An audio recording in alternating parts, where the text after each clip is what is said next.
Labą dieną visiems. Kviečiu sugrįžti vaikystę ir prisiminti, kokia ji buvo jums. Mesgi gyvename dabar džiugioje vaikystėje, kurioje esame ir mes laimingi, ir mūsų vaikai laimingi. Ir šiandien būtų nesunku atsakyti kolegės klausimą, kada esi laimingas. Esi laimingas tada, kada esi su vaiku, vaikui. Ir dar noriu pasakyti, kad gyvename labai gerų laikų, nes atsiveria didžiulės galimybės pažinti, suprasti ir vaiką, ir vaikų ugdymo būdus ir metodus. Ir čia prieš 5 metų mums su kolegė ir kitomis Vilniaus miesto ir Respublikos pedagogėmis teko laimė pažinti naują vaikų ugdymo metodą, kuris vadinasi Regio-Emilija. Ir šio metodo pradininkas, filosofas ir pedagogas Loris Malaguzzi labai taikliai pasakė apie vaiką. Kad vaikas turi 100 kalbų, 100 rankų, 100 minčių, 100 būdų atrasti, suprasti, kurti, mylėti. Vaikas turi 100 kalbų. Ir tuomet klausime savęs, o koks turi būti pedagogas, kad jis suprastų tas kalbas, gebėtų išvelgti vaiko gebėjimus, vesti jį būtent jo gebėjimų keliu. Ir čia mums iš tiesų vėlgi teko didžiulė laimė, kad patekome į įvairiausius tarptautinius projektus, į visuomeninės organizacijas, kurių renginių metu mes pažinome daug labai įdomių ir prasmingų būdų. Ir tai padėjo mums eiti tų mažųjų pedagogų atradimų keliu. Taigi, sėkmingos mūsų praktikos pradžia yra Egmonto projektas, Lietuvos ir Danijos projektas. Tai aš ir pratęsiu apie tą sėkmingą mūsų pradžią ir kaip mes mokėmės tapę Egmonto projekto nariais. Nors mes čia savo pavadinimą mažųjų pedagoginių atradimų, bet iš tikrųjų manau, kad mūsų atradimai tikrai nebuvo maži, nes keitėsi vertybės, nuostatos, tiesiog įvyko didelis virsmas iš tikrųjų mūsų praktikoje. Ir tas pagrindinis mokymasis vyko, jis taip Egmonto projekte ir vadinasi, praktinio darbo eksperimentai ir pedagoginės plėtros darbas vykęs mūsų įstaigose. Jam pasitelktas buvo projektų metodas, kuris mūsų įstaigose tokį kaip dvejopą vaidmenį atliko.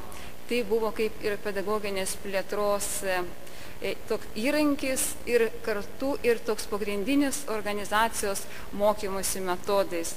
Žodžiu, kartu vyko tie mūsų vadinami ugdomieji eksperimentai praktikoje, bet kartu mes rengėme projektus, kartu keitėme tą praktiką. Nors šiandien projekto sąvoka yra labai plati, bet mūsų diegiama metodika buvo ypatinga tuo, kad skatino pedagogų dalyvavimą, aktyvumą, iniciatyvą, skatino kūrybinį mąstymą, idėjų teikimą, eksperimentavimą. Labai aktyviai iš tikrųjų įjungė visą bendruomenę, buvo daug analizės, daug refleksijos. Turbūt tai buvo tokia labai puikia pradžia visiems tiems pokyčiams vėliau vykusiems mūsų įstaigoje. Ir projektai mes jau greit supratom, kad leido kritiškai pažvelgti į savo praktiką, darbą ir suprasti, kad būtina rasti būdų, kad į vaiko ugdymo procesą būtų įtraukta šeima, nes šeima yra labai arti vaiko darželėje. taip pat matyti konkretų vaiką ir spręsti jam aktualias problemas. Netgi buvo tokia sąvoka įvesta ir knygos taip vadinosi artin vaiko. Mes mokėmės tam įvairių vaiko pažinimo metodų. Čia toks paminėtinas būtų stebėjimo metodas, kuris tikrai pedagogam atvėrė akis, leido išvelgti ir pamatyti vaiką tokį su kilančiam problemom, su tuo, kad padėti jam ir kaip padėti jam. Nebijoti problemų atskleisti kitiems, ieškoti sprendimo būdų, būti atviriems ir tai pripažinti. Taip pat nešalinti problemas, bet jas spręsti. Viso to, iš tikrųjų, visą tai labai sutvirtino įstaigų bendruomenės, jos dalyvavimą ir suinteresuotumą, kadangi visi labai aktyviai dalyvavo šituose procesuose.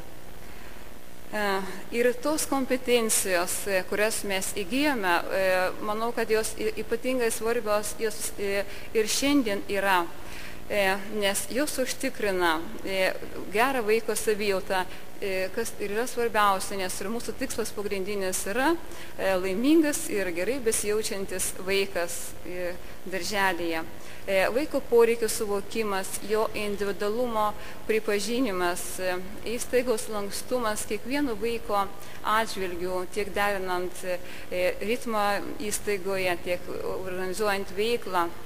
Jeigu vaikas gerai jaučiasi, jis be abejo yra aktyvus, jis dalyvauja, jis yra skatinamas, įtraukiamas į sprendimų priėmimus, į visas veiklas ten, kur jis gali spręsti. Taip pat yra aktyvi šeima. Mes savo praktiką galim patvirtinti, kad šeimos iš tikrųjų įtraukimas yra labai naudingas ir pedagogams palengvina darbą, nes jeigu tėvai yra kviečiami, jeigu klausima jų nuomonė, labai padidėja tėvų atsakomybė ir suinteresuotumas. Reiškia, atsiranda žymiai daugiau idėjų ir tikrai pats gyvenimas įstaigų grupėje tampa ir įdomesnis, ir prasmingesnis vaiko pažangos vertinimą. Tai šiandien manom, kad iškyla toks kaip ir naujas iššūkis pedagogams, tai šeimos tėvų informavimas. Šiandien nepatinka tie seni metodai, šiandien reikia ieškoti naujų, būtina diegti naujas informacinės technologijas, būtina mokytis mūsų auklėtojams jomis naudotis ir ieškoti naujų tėvų informavimo formų. Ir paskui apie tą mokymąsi. Mūsų mokymasis, nes mūsų Egmonto projektų įstaigų buvo nemažai, apie 60, ir tas mokymasis jis buvo visiškai savanoriškas. Tada mes tiesiog turėjome daug entuziazmo ir vyko labai įvairiom formom. Mes rengėm tuos vadinamos plėtros projektus, tai buvo pristatymai įvairiose įstaigose. Ten analizuodavom, diskutuodavom, ten aiškinomės tai, kas mums tada dar kėlė daug klausimų ir buvo neaišku. Vykdavo labai gyvos diskusijos, ta kaita. Pedagogų mainai, keisdavomės, pedagogai važiuodavo iš vieno miesto į kitą, dirbdavo grupėse. Tai aišku irgi labai nešdavo naujo į mūsų pedagoginį procesą. Veikė ir vasaros stovyklos, tada jos buvo inicijuojamos paties projekto.